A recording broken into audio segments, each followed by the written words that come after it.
Hello everyone, I am Teacher Michael and I have my YouTube channel which is Teacher Michael TV, which you can search on YouTube with more than 31,000 subscribers.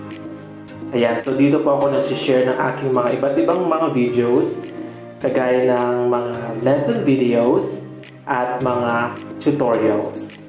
At meron po akong Facebook group na Teacher Michael TV with 130,000 followers or members kung saan nagsishare po ang mga iba't ibang mga teachers ng kanilang videos, mga lesson tutorials, at iba't ibang mga educational videos at mga instructional materials.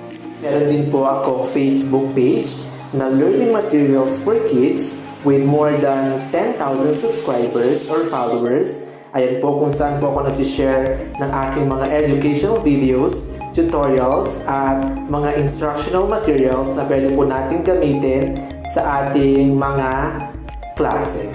So ngayon ay meron na naman po akong isi-share na instructional materials po sa inyo na pwede nyo pong i-download. Ito po ay nakalagay po sa aking drive at ito po ay free to download at pwede nyo pong i-share sa inyong mga co-teachers or pwede nyo pong ipagamit sa inyong mga anak.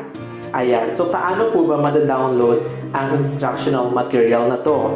Ang kailangan nyo lang gawin ay pumunta sa description box upang makita ang link at i-download na ang instructional material.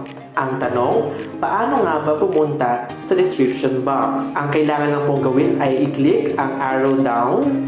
Ayan po, at makikita nyo na po ang description box kung saan nyo po ita-download ang mga instructional materials.